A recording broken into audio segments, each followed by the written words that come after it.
key cloth, the cloth used on the keyboard, on the action of Beethoven's piano, that was missing. But I was able to find the right material at a surplus store. Now this, again, it wasn't used for piano, it wasn't made for pianos, but it was actually part of a coat. And you see, I have this coat, and it's absolutely the right material, the right thickness, the right color. So what I had to do was buy up their entire supply, because I know I'll never be able to get it again. And I often do that. When I find the right supplier, I just buy a lifetime supply, because you never know when it's going to become unavailable. The piano is carefully wheeled into the Great Hall at Ford Abbey, under the watchful eye of removal specialist Colin Batt. It's a great honour to be able to move Beethoven's piano. It really is a privilege. These opportunities only come up very rarely, so we are very honoured to be entrusted with the responsibility of transporting it from place to place. We got the job because we specialise in moving pianos, all ages, and because of its age and value, it has to be transported horizontally in a specially constructed case, and this caused a few problems with wheeling it in and out of venues, so we had to construct a special trolley. Once we agreed on this, we went on to the basis of moving it from one venue to the other. Because of the insurance value of $5 million, there's obviously quite a security risk.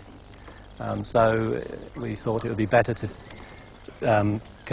keep the vehicle moving continuously between venues wherever possible. If we have to stop, there are 2 men that sleep in the lorry the whole time. So hopefully minimising any risk of theft or anything else.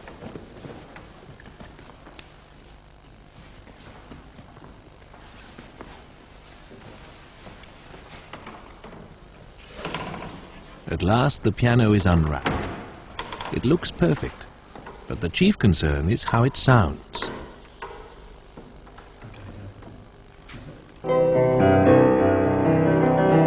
It's amazing. It sounds, I mean, considering the journey it's been through,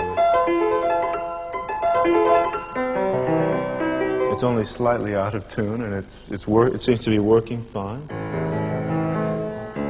I was in a lot worse shape after the journey than this is, it seems to be. So. Now I just want to check over the soundboard, make sure there are no problems with the soundboard, and that everything's really just absolutely fine.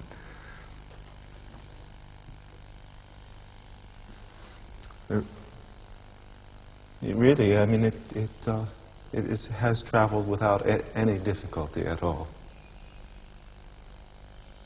I see absolutely no problems. You know, I wanted to make sure that there were no cracks in the soundboard or anything like that, and it's really fine. So obviously the spirit of Beethoven is watching over it. There's no question. So I'm very relieved. Virtuoso Melvin Town recorded 6 of Beethoven's bagatelles at Ford Abbey. It is a very typical Broadwood piano of that period. It differs from a modern piano in that the touch and the sound is much lighter. Particularly the touch of the piano, the key depth is much shallower than that of a modern piano.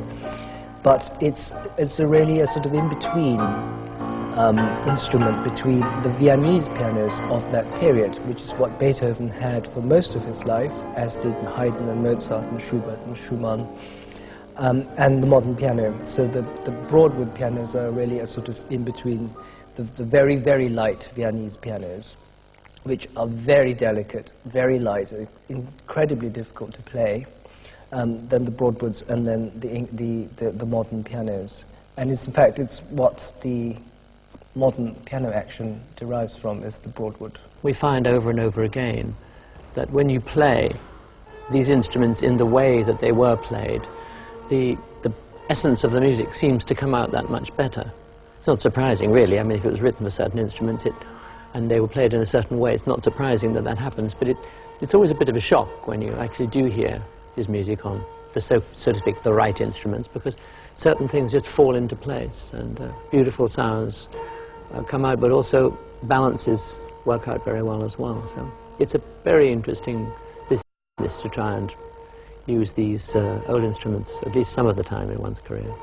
It's a real treat for me to be able to play it, not only the piano itself, but because it's been very, very well restored by David Winston, and I think it's probably in a much better state than Beethoven ever knew it. So I'm even luckier, I think, and I feel that Beethoven's towering over me, saying I wish I could have had this piano as good as it is now.